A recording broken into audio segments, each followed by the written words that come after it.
SC corporation వాళ్ళే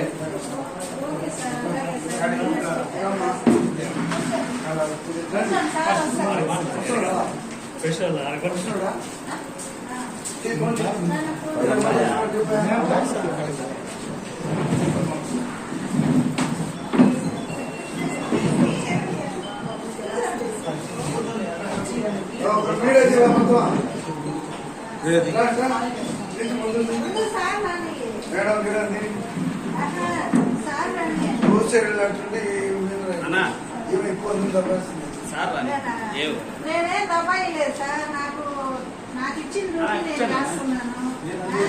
డబ్బులు కట్టినాలి, ఇవన్నీ డబ్బులు కట్టినాలి కదా.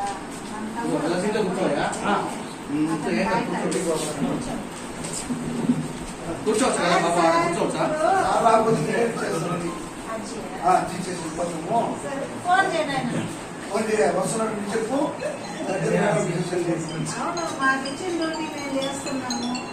దాంట్లో మీకు ఏదన్నా ఇదైతే మీరు షూరిటీ ఇసుకోవడం వల్ల ఇంటికాడ గొడవలు అయిపోతున్నాయి. వాళ్ళు వచ్చి రచ్చ చేస్తున్నారు. దీనికి ఏం పరిష్కారం ఏంటి? ఎట్లా చేయాలి?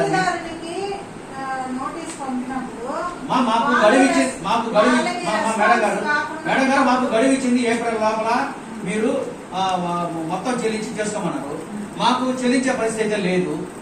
ఎందుకంటే లక్షల రూపాయలు చెల్లించే పరిస్థితుల్లో మేము లేము. ఎందుకంటే నిజమైన లబ్ధిదారులు మేము.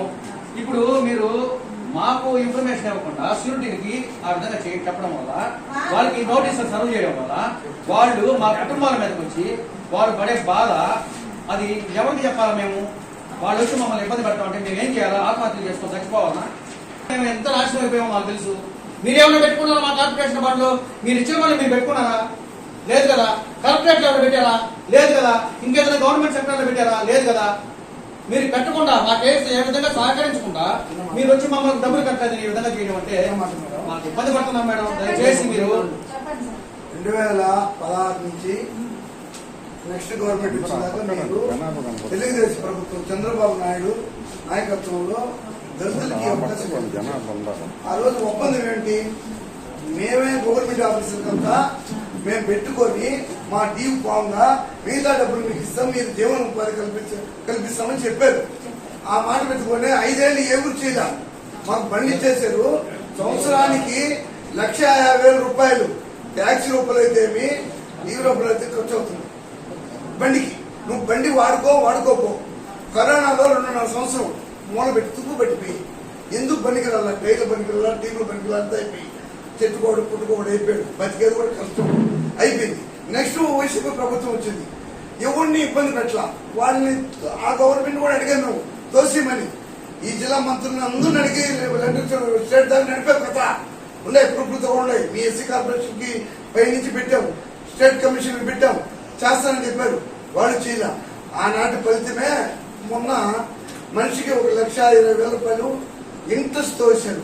మేము ఇంట్రెస్ట్ కాదు అడిగేది. 4.5 లక్షలు కరోనా టైంలో మేము డ్యూలు కట్టలేకపోయాము. అది తోసింది. మేము కడతాం. టైం ఎన్ని 3 సార్లు సెటిల్మెంట్ చేస్తాం.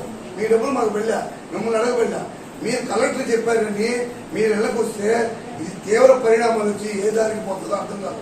కలెక్టర్ ఆఫీస్ కాడో లేకపోతే కలెక్టర్ బంగ్లాగానో మీ ఆఫీస్ కానీ మేము వచ్చి మా పిల్లలు ఫ్యామిలీ అందరూ తీసుకొచ్చి కూర్చుంటాం. మీరే సాకండి. చంద్రబాబు వస్తాడో ఇంకొక ఆయన వస్తాడో ఎవరు వస్తాడో అప్పుడే మేము పరిష్కారం అవుతుంది. మిమ్మల్ని ఏం అంటున్నాం మేము. మీరు ఉద్యోగస్తులు పాపం. మీరు ఏం చేస్తారు? కలెక్షన్ చెప్పితే సెలవు పెట్టి వెళ్ళిపోమంటున్నాం. ఏ ప్రాబ్లం ఇది? ఆ ప్రాబ్లం మీరు ఆఫీసులో చెప్పండి.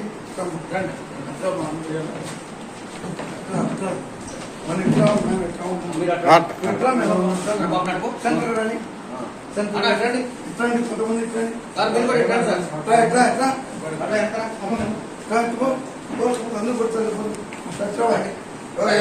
కూర్చుంది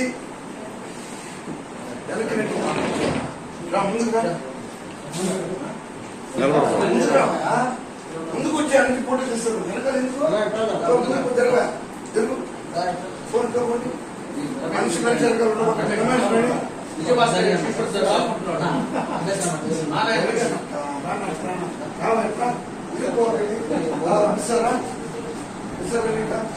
పట్టుకోవచ్చు.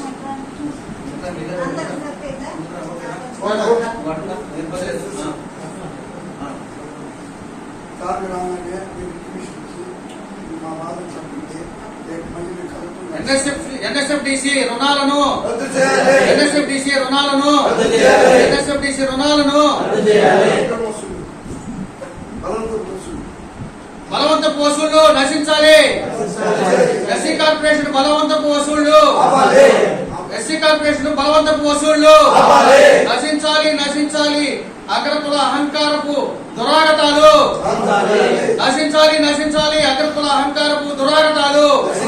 ఎన్ఎస్ఎఫ్డిసి రుణాలను వెంటనే, ఎన్ఎస్ఎఫ్డిసి కార్ల రుణాలను వెంటనే, ఎన్ఎస్ఎఫ్డిసి కార్ల రుణాలను వెంటనే.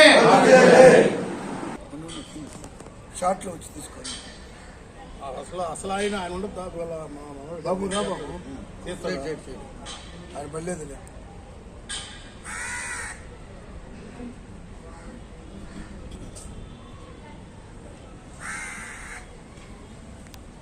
స్టార్ట్ చేయనా. రద్దు చేయాలి ఎన్ఎస్ఎఫ్డిసి రుణాలను వెంటనే. రద్దు చేయాలి ఎన్ఎస్ఎఫ్డిసి రుణాలను వెంటనే. రద్దు చేయాలి. రద్దు చేయాలి ఎన్ఎస్ఎఫ్డిసి ఎన్ఎస్కేడిసి రుణాలను వెంటనే. రద్దు చేయాలి. రద్దు చేయాలి. రద్దు చేయాలి ఎన్ఎస్ఎఫ్డిసి రుణాలను వెంటనే. రద్దు చేయాలి. రద్దు చేయాలి. ఆపండి ఆపండి అక్రమ వసూళ్లను. ఆపండి. ఆపండి. ఆపాలి ఆపాలి అక్రమ వసూళ్లను. ఆపాలి. ఆపాలి. ఆపాలి ఆపాలి అక్రమ వసూళ్లను. ఆపాలి. ఆపాలి. ఇబ్బంది పెట్టద్దు ఎస్సీ ఎస్టీ నాయకుల్ని. ఇబ్బంది పెట్టద్దు. ఇబ్బంది పెట్టద్దు. ఇబ్బంది పెట్టద్దు ఎస్సీ ఎస్టీ లబ్ధిదారుల్ని. ఇబ్బంది పెట్టద్దు. ఇబ్బంది పెట్టద్దు ఎస్సీ ఎస్టీ లబ్ధిదారుల్ని. ఇబ్బంది పెట్టద్దు. రద్దు చేయాలి ఎన్ఎస్ఎఫ్డిసి రుణాలను వెంటనే. రద్దు చేయాలి. రద్దు చేయాలి. రద్దు చేయాలి ఎన్ఎస్ఎఫ్డిసి రుణాలను వెంటనే. రద్దు చేయాలి. రద్దు చేయాలి. అమ్మడికి వచ్చి దగ్గరకు వచ్చి ఇంకా ఓకే, ఇప్పుడు తీసుకో, ఆఫ్ తీసుకో. ఓకే అంటే మాట్లాడతా. ఓకే.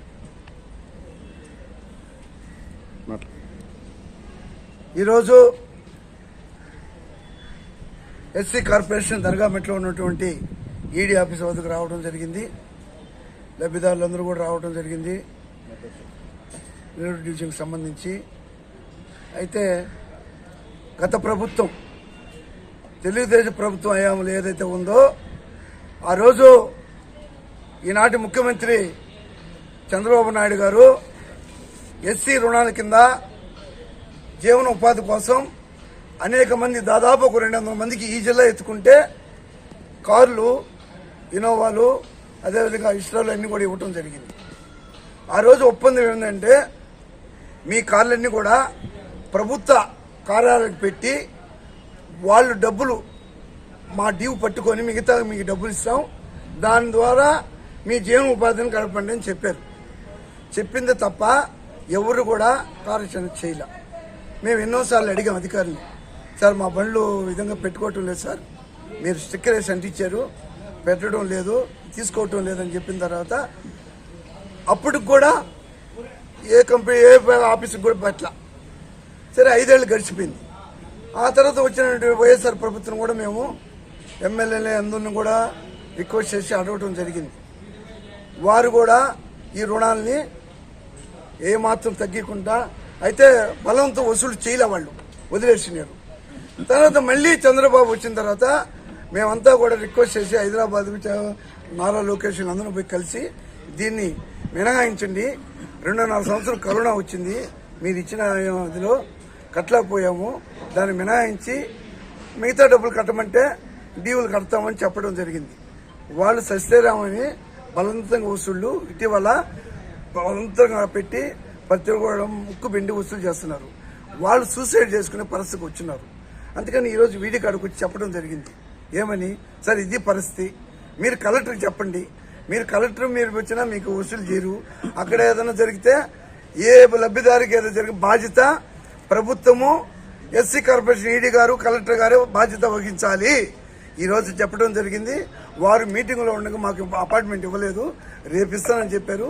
ఈ లోపల మేము ఈడీ గారికి వచ్చి మా మెమోరాను మా సభ్యులందరం కూడా మా గోష్ఠి వెళ్ళబుచ్చుకొని రావడం జరిగింది.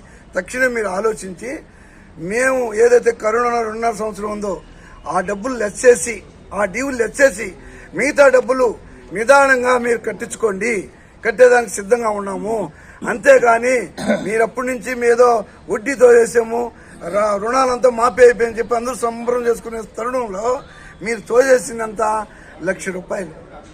₹1,00,000 రుణానికి రుణాలని తోసామని చెప్పి ఈ విధంగా దళితులంతా సంతోషపడితే తీరా ఆడికి వచ్చి నోటీసులు వచ్చి ఇళ్ల కాడికి వస్తే చంద్రకాలం పరిస్థితుల్లో ఉన్నాం. దీన్ని బలముతో వసూళ్లు విడనాడి మీరు మీ ఆఫీసులకు చెప్పుకొని కలెక్టర్ గారికి ఈ సమస్యను తీసుకోపోవాలని మా యొక్క వినపం. అదేవిధంగా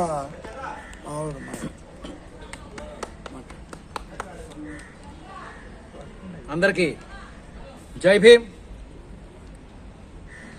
మేమంతా ఎన్ఎస్ఎఫ్డిసి కేంద్ర ప్రభుత్వ సహకారంతో రాష్ట్ర ప్రభుత్వం నిర్వహించినటువంటి ఈ ఎన్ఎస్ఎఫ్డిసి రుణాలను 2016-18 సంవత్సరాలకు గాను 19 సంవత్సరాలకు గాను తీసుకోవడం జరిగింది.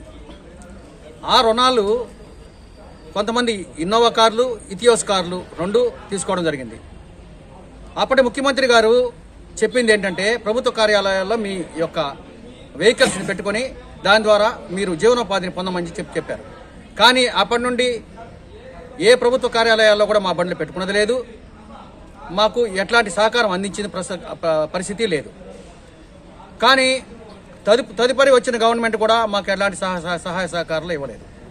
ప్రస్తుతం ఇప్పుడు వచ్చినటువంటి ఎవరైతే చంద్రబాబు నాయుడు ఈ కార్లు ఇచ్చారో మాకు, అదే చంద్రబాబు నాయుడు గారు పూర్తి విషయాలు తెలిసి కూడా మేము గతంలో లోకేష్ గారిని సంప్రదించి ఆయన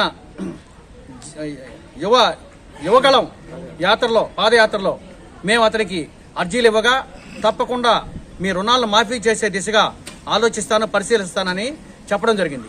కానీ లోకేష్ గారిని కూడా కలిసాం పలుసార్లు, కానీ మాకు ఎక్కడ న్యాయం అయితే జరగలేదు. ముఖ్యమైనటువంటి విషయం ఏంటంటే ఈ ఎన్ఎస్ఎఫ్డిసి కార్లు రుణాలు తీసుకున్నటువంటి మేము ఏవైతే ఉన్నామో ఇన్నోవా కార్లకి ఎల్లో బోర్డు, లైఫ్ ట్యాక్స్ మేము సంవత్సరానికి ఎవరికి కట్టకుండా ప్రభుత్వానికి 70,000, 80,000 రూపాయలు, ₹1,00,000 సుమారు మేము క్వార్టర్ ట్యాక్స్లు, ఇన్సూరెన్సులు ఇంత అమౌంట్ మేము కట్టాల్సిన పరిస్థితి ఉంది. అదేవిధంగా ఇథియోసులు కూడా కరోనాలో దెబ్బతినేశారు. ఈ కరోనా పీరియడ్లో 24 నెలలు ఏదైతే ఉందో సుమారు 24 కాదు 36 నెలల పాటు మేము ఇబ్బంది పడినటువంటి పరిస్థితి మాకు తెలుసు, ప్రభుత్వానికి కూడా తెలుసు. అప్పుడు ఎవరు కూడా కార్లు ఎక్కిన దాఖలాలు అయితే లేవు. ఎందుకంటే కరోనా అది అంటువ్యాధి కాబట్టి దాని ద్వారా ప్రాణ ప్రమాదం ఉంది కాబట్టి ఎవరు కూడా వెహికల్స్ని వాడలేదు. అయితే ఈ 2.5 సంవత్సరం పాటు ప్రభుత్వాలు మాకైతే ఆదేశాలు కూడా ఇవ్వడం జరిగింది. మీ వెహికల్స్ని బయట తిప్పొద్దు, ఈ కరోనా పాండమిక్లో జాగ్రత్తగా ఉండమని ఇచ్చిన సలహాలు కూడా ఉన్నాయి. అయితే ఆ పాండమిక్లో మేము అనుభవించినటువంటి బాధ ఎవరికి తెలియదు, నరకం అనుభవించాం. కొంతమంది అయితే మనస్తాపానికి గురి చనిపోయిన వాళ్ళు కూడా ఉన్నారు. ఇలాంటి పరిస్థితుల్లో ఈ కరోనా పీరియడ్ మొత్తాన్ని కూడా వైలేట్ చేసి మాకు ఆ కరోనా పీరియడ్లో 2.5 సంవత్సరం 3 సంవత్సరాల పాటు ఆ యొక్క వాయిదాలని రుణమాఫీ చేసినట్లయితే మిగిలిన చెల్లించడానికి మేము సిద్ధంగా ఉన్నాం. లేదు మీరు ఇంకా మా మీద దయతో పూర్తిగా రుణమాఫీ చేస్తానంటే మీకు చేతులెత్తి నమస్కారం పెడతాం. ఎందుకంటే మేము ఆ కార్ల ద్వారా ఎలాంటి లబ్ధి పొందకపోగా తీవ్రమైనటువంటి మనస్తాపానికి గురయ్యి దాన్ని పోషించుకోలేక మా కుటుంబాలని పోషించుకోలేక చాలా ఇబ్బందులకు గురవుతున్నాం. కాబట్టి అధికారులు దీన్ని పరిశీలించాలి, సీఎం గారి దృష్టికి దీనికి తీసుకెళ్లాలి. సీఎం గారు ఒక్కరే దీన్ని పరిష్కరించగలరు. ఎందుకంటే మా కష్టం ఆయనకు తెలుసు, ఆయన విచారించి పూర్తి న్యాయం చేయగలరని ఆశిస్తూ ఈ ఎన్ఎస్ఎఫ్డిసి రుణాలను రుణమాఫీ చేయాలని మా అందరి తరఫున కూడా మనవి చేస్తూ సెలవు తీసుకుంటున్నాం.